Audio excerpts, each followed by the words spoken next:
Dave, this is Jerry Visca, the founding publisher of Defyeneurs, and welcome to the Simplify issue. This is the final issue of 2017, and it wouldn't be an issue without my friend Dave Clare from Australia, published in the what I call the back page, the last word. And I love it because he's got his Tim Hortons mug with him all the way from Australia. Dave Clare, leader for a new generation. Welcome. Great to be here, Jerry. Mate, sorry, I was just trying to have a little sip of my Tim Hortons then. So, you know what? I love this. This is commitment to Defyeneurs at 7 a.m. Absolutely, mate. Australia at 7 a.m. So, Dave, I'm really excited. You're you're this inspiring global Defyeneur that's doing some great things. I believe that the next chapter for Dave Clare is just going to skyrocket. You know, you've seen a lot, you've done a lot. It's exciting times. So. Yeah, I read that chapter. It was a great one.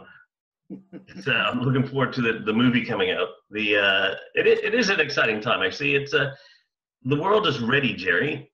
The world is ready, and I'm certainly ready to meet that world. So I think that's one of the important things that I look at as as a purpose guy. What are you most passionate about? What does the world need most, or your part of it? And somewhere there is your purpose. And what the world needs most, and what I love doing most, is colliding right now. That's awesome. That's awesome. Yeah. I love it. Dave, there's a quote you share in your profile. I love it. And it goes like this: life simplified is about making time to listen to your inner voice, to identify what would make you truly happy, a sense of purpose by design. I love when you talk about a sense of purpose. I love when you talk about by design. So share with us, what does life simplified mean to you, Dave? And why is it essential to personal growth? Yeah, absolutely. Most of us have built our life, Jerry, by default or circumstance rather than by design. And this is what I talk about your inner voices. We all have that. Some people call it I think Oprah Winfrey calls it the whisper or whatever in the back of your mind. But we all have that inner voice that's telling us something. But the programming that we're receiving from parents, teachers, media, society, you name it, is asking us to become something sometimes which we don't want to be. But we want to fit in, so we do that, and we ignore that inner voice. But I reckon eventually, that inner voice, you can't deny it. What happens either this is where stress and anxiety and all these other things come from, is your inner voice saying, you're not listening to me. And, when something really, sort of knocks you on your butt, I mean, that's maybe the universe's way of realigning you. Right. But you have to be willing to receive that and see that. So, so a lot of us have lived through that journey rather than by design, and saying, no, this is who I am. This is what I'm here to do. And I'm going to go make it happen come hell or high water. So to me, living simply is working out, removing all the distractions of life and getting close, quiet in your mind and saying, okay, what is it that I really am passionate about? What am I here to do? And like I said earlier, what the problems the world has, and somewhere where those two cross over is your purpose. So the easiest way for me, the way I work with people in this to help them understand this, is looking at what do you want to have in life, and then who would you need to be to have that in life? I mean, this is how simple it needs to be, okay? So what do you want to have in life? Who would you need to be? Because it's so fair to say that if you already had it, you'd already be it. So if you don't have it, you're not it yet. So what do you need to be to have that? And then how would that person behave? So if you take the be and the have, put it together, it's behave. Right? And that's it. Doesn't have to get any more complicated than that. Work out what it is you want to have in your life and things that you want to accomplish and do. Then who would you need to be to make that a reality? And then how would that person behave? And just start acting in accordance with that. And don't give a crap about what anybody else tells you. Do your thing. I love it. I love it. I'm feverishly taking notes here from Dave Clare, because I love that. Removing all the distractions of life. These are great tips. You need to be willing to receive, which I think is profound. And I love how you talk about this need to listen to this inner voice.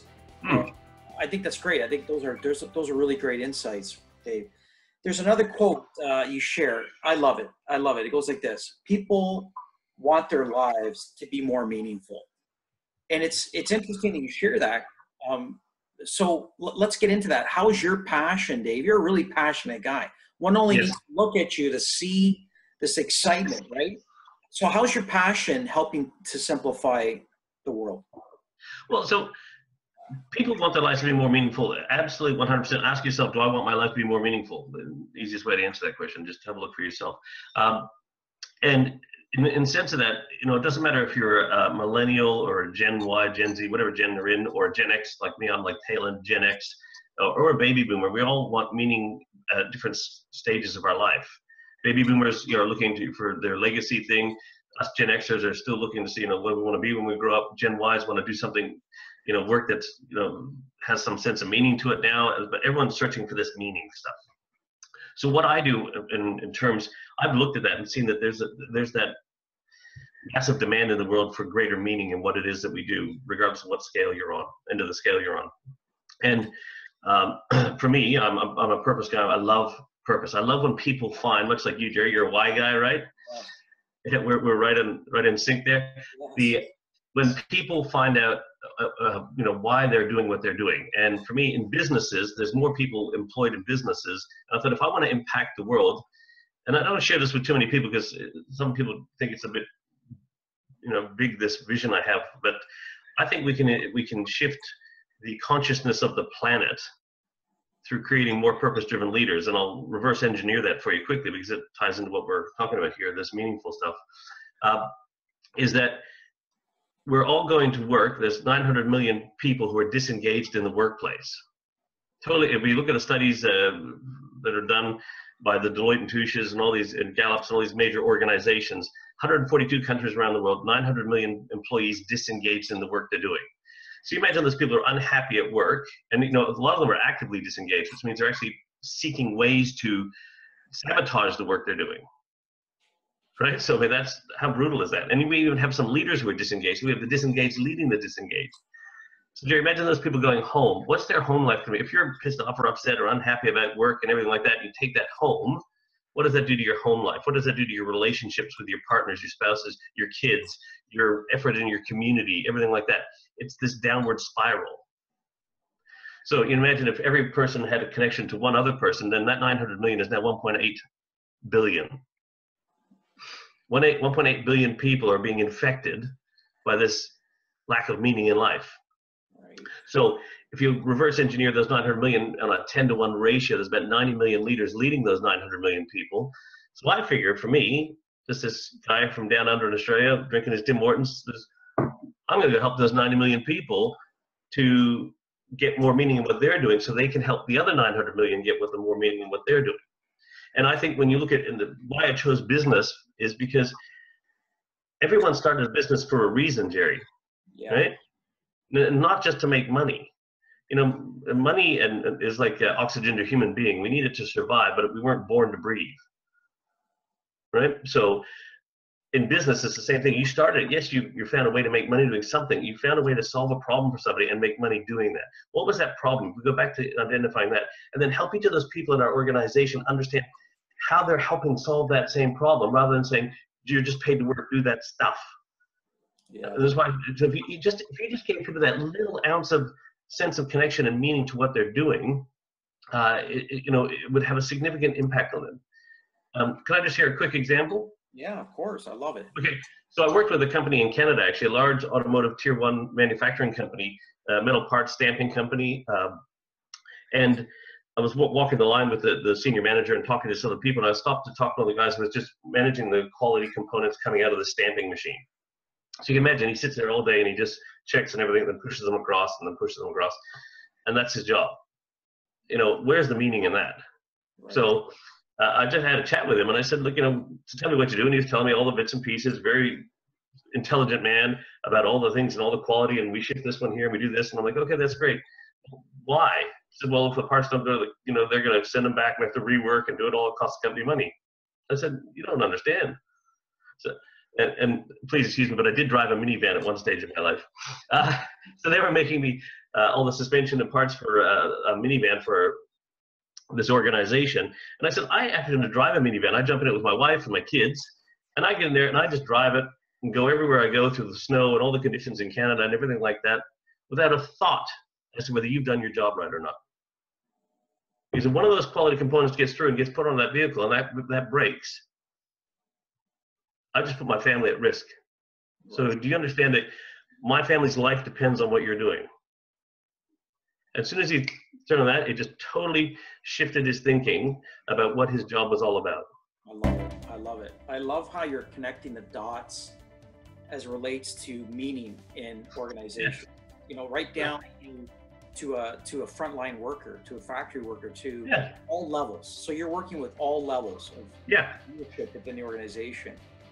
Well, that's how we get to the 900. Can you imagine that one person now, when he went home, and how proud of him and how much more he felt important in sense of the work that he did? I'm saving people's lives here. If I slip up one little bit, how much more productive and how much more performance would that person put into their role now, knowing they have some sense of meaning? Nothing changed other than how they thought about what the work they did was. And I'd say if leaders can start doing that with their people and getting them more engaged in the work that they're doing, we can help shift the consciousness of a planet. Yeah, that's excellent. I love that. Shifting the consciousness of the planet, shifting the consciousness of the world. There's another quote. I love your quotes, Dave, because they're simple, but they're very meaningful. I mean, all your work as this leader for a new generation, it's very meaningful stuff. So thank you. I love this. People want someone to believe in. So you're obviously looking at, at multiple levels within the organization itself. What are some of the tactics, maybe some of your insights around helping these leaders simplify their approach to meaning, to purpose? Yeah, well, like you said, so there's three things that people want, and you've touched on one of them. So, and once again, I always say to people, check this for yourself. If you want to know whether I'm right or not, ask yourself the same question. People want something to believe in, they want someone to believe in them, and they want someone to believe in. So there's three things that people want. So as a leader, what I work with them is to help them to find what those three things are, or to be those three things. So there's something to believe in, as we sort of touched on, is that sense of meaning, is purpose. And purpose is what engages people. Okay, why am I here? You're like you're the biggest why guy I know, right? So you're one of the wise guys, right? Yeah. But so, yeah, so we have that something to believe in. So I help the leader get either, and purpose is an interesting thing too, Jerry, because you don't need to actually create a purpose. What you need to do is maybe go back and rediscover or clarify your purpose, but it was already there, I assure you. You might need to go back in your archives and ask yourself, why did I actually start this business beyond making money? Get very clear on what that problem was that you were solving. Then, as I said before, align those people to it. So now they have that something to believe in. We're here for something that's greater than ourselves. Then we need someone who believes in me. I need to know that you trust me. I want to be trusted. I want to be responsible. I think most people get out of bed thinking, look, I want to be trusted and responsible. But, sometimes we don't treat them like that in the workplace. So therefore they think, well, you don't trust me anyway. Why should I bother? Right. You don't allow me to be the best version of myself. You don't help me do my life's best work. You try to hold me down or whatever, or limit me from doing all those things. So why should I bother? But when we allow people to do their life's best work, we encourage them to be the best versions of themselves, and we trust them, then we get the best version of themselves. And the way to do that is by setting a set of core values in your business. And when I talk about core values, Jerry, I'm not talking about honesty and integrity and trust. Those are all wonderful values, don't get me wrong, but that should be the price of entry to business. Yeah. Values are what, the unique thinking of your business. If honesty, integrity, and trust is what makes you unique, we're in trouble. Right. Everybody should, that should be innate, right? So we've got something to believe in, a purpose that's going to drive us. Now we've got some values that are going to guide us. And one other thing I do with the leaders and organizations is make sure that they have be the leader that someone can believe in. So now I've got something to believe in. I know my boss believes in me because he empowers me through the use of values. Now or he or she, and then now do I believe in this person? And that's where you, as a leader, you need to have a vision that's bigger than yourself and bigger than the world. And your vision is actually more about what does your purpose look like in the world, expressed through your values. And that's why I help people. So, so the vision is, what is the world going to look like? So I see a world where every business is, driven on purpose. That's awesome. First. So that's the vision I see. That's just my purpose expressed in the world through my values. And so I, help those three things. So you got the something to believe in, the someone to believe in them, and the someone to believe in by having a purpose that drives, a set of values that guide, and vision that inspires people. And you build those three things in your organization, that's what creates this invincible culture that thrives and derives on innovation from within. Because you're unleashing, you untap all this talent and creativity that you have laying dormant or latent in your business. It's amazing. You're unstoppable, Dave Clare. I'm telling you. You're So simple, mate. It's so simple. I don't understand why people just don't do it. Well, you know what? Again, I love this reconnection to purpose. You're right. As a why guy, I mean, it's the foundation for, you know, this deeper reason for being why we're here. So I love how you help people rediscover that clarity. I think that's fantastic. I think it's fantastic. And the way you talk about belief, the way you talk about trust, you know, fundamental elements that are missing in the organization, maybe that fall into the wayside, and you know, you're bringing. So I love this. Okay, I want to shift into, you've got some exciting projects on the go. Like you've got a book coming out. Tell me a bit about what's happening, and look at that, Simplified. How cool is that? Hey, tell me a bit about this book. So Simplified, it's built on a lot of stuff we discussed. I really believe that leadership is broken right now. We're in crisis mode around the world. Right. You know, so we talk about that 142 countries, 900 million disengaged employees. We spend about $50 billion annually, Jerry, on this is done by through studies, so just statistics, on developing leaders. Will that be university books, programs, courses, you name it, $50 billion around the globe. In the US alone, it's averaged or estimated $15 billion. So if I told you I'm going to take $50 billion of your money, invest in something to make it better, and only to see the disengagement rates go up, would you not think that something's wrong? Yeah. Right? So, you know, people have always said, oh, you should write a book, and I didn't want to write a book that would be just another leadership book. I'm not interested in doing that. And so now I'm at the stage where I realized that, you know, well, not that I realized, I already knew, leadership is broken, and it's in crisis mode, and we need to lead different. So then I said, okay, well, who's going to help people see the different way to lead? I said, well, that's, you know, I've always been fortunate enough to have really great mentors and leaders in my life who have seen something in me, and I've taken all the lessons that I've learned and put them into Simplified. And to me, it is leadership is simply you lead people. Get back to the grassroots of what leadership's all about. It's about leading people. You know, you lead people, you manage resources. People are not a resource. We treat them like one. We say they're the greatest asset. They're, you know, most common, largest recurring expense. We treat them like they're a piece of a profit loss statement or a balance sheet. Like, get away from that. Yeah. These are human beings with hearts, feelings, emotions, goals, dreams, desires, aspirations. Am I allowed to cuss on your show? Yeah. You know what? I'm not even going to get you started on human resources. I can only imagine. You can. Oh yeah, don't get me started on that. But you know, I have two simple philosophies that I like in life when you're dealing with people. Is one is care, and the other is actually give a shit. Right? Care and give a shit. Yeah, like give a shit about people. I love it. You know, like the people. You know, it's not like they're paid to work, not to think, or you know, they're here to help the organization. When you actually start caring more about the people, they'll start caring more about your business. I love it. You know, it's the old cliche, or you know, people want to know that you care before they care about what you know. I mean, so Simplified is taking all these simple philosophies that I learned that I've applied in my life and as a leader in the businesses that I've led, and put it into a very simple format. You know, so it's like eight chapters, 10 chapters, there's a couple of bonus ones I threw in, but it's about that. It's about, you know, lead people. And then when you put a bunch of people together, even an organization, you've got a culture. So how do you lead culture, right? And then looking at the three things that create that culture, the three somethings we talked about, and building what I call the leadership framework. Then is built, you know, it's this simple framework, which is the shell, if you like, for the invincible culture that will then surround your strategy. And then once you have that, then how do you set your organization up? I have what I've created is what I call my circle of organizational leadership. The cool, right? Circle of organization leadership. My radically cool quest is how to set your organization up instead of the hierarchy, taking it and turning it upside down or whatever. I've simplified it to it's like a circle. We all sit around. The best way to describe it is kind of like the Knights of the Round Table. Yes. I think King Arthur was the first purpose-driven leader that ever existed. Well, you need some swords. You need some good swords. Yeah, and everyone sat around the table, but everyone who sat around that table was equal when they sat around that table. Right. And because they all shared the same chivalrous code of values. They were there all for the same reason. So every single one of them had a direct line of sight to the customer-centric purpose or what their purpose was through the values of the organization. And it didn't matter whether the king or a knight. everyone was equal when they sat at the table. Everyone had different roles and responsibilities and paid differently, I imagine, but they were all the same.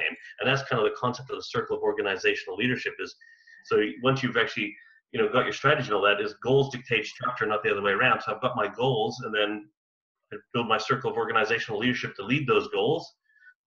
And, away you go. And then you look at customer service, because once again, your purpose, it all comes back down to purpose at the very end. Your purpose is there to help solve problems for people. So if your purpose isn't customer centric, it's really not your purpose. I love it. Right? I love it. And so from a customer service point of view, in the end, and that's why I put customer service in the, as one of the last chapters in the book, because I think if your customer service sucks, it's because your leadership sucks.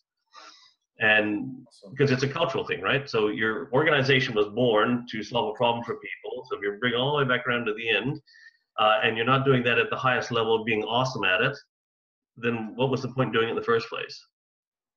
You will never, and I think one of the other quotes I use is, when you're better, you're comparable. But when you're different, you stand alone, right? So, stand out that way. And so as an organization, I look for ways to help them stand out in their market or stand out in the thing by, not trying to just be better than the next guy or gal. How do you stand out?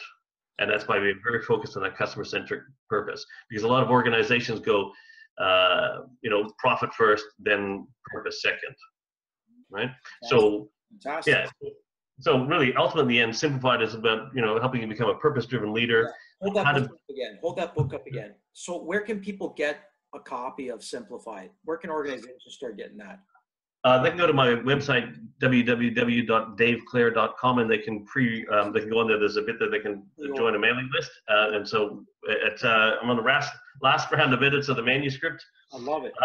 Which is fantastic. So I would imagine in the next 4 weeks or so, it'll be available on Amazon. I love it. It'll be very exciting. But get out there, and if you want to simplify the way you lead people, this is the way to do it. I like this leading different. I love how you are leading different. And I think you have to have a new slogan for your book. It's called Give a Shit About People. I think you need to add that as a new slogan. I think you better get into that slogan there. Thanks, mate. Do I have to pay for that one, or do I get that one for free? That's a gift. Okay. Thank you. Appreciate it. I love this. You've got me totally jazzed. I like this caring about people. I think we've forgotten about that. My final question for you. It's a big one. Ready? You got to take a deep breath for this one. Take a deep breath. You got to take a deep swig of coffee too? Take another swig. I love it. I want you to project years out. You and I are together in heaven doing some purpose-driven leadership with the angels. Okay. What will the world say about Dave Clare? How did Dave Clare live his life? Yeah, that's a great question, and I wish everybody would ask themselves that question and get really clear on the answer. I'll give you my answer, but also one way to look at it is, what would the world be missing if I wasn't here? Right. Right. So, no matter all this stuff that I do, Jerry, from leadership point of view and the organizations, the people I can help, the one thing first and foremost that I want people to remember about me when we're talking about up in heaven there, and I hope they got some nice golf courses up there, is for being a fun and loving father, husband, son, and brother, and friend. To me, about being a great human being first.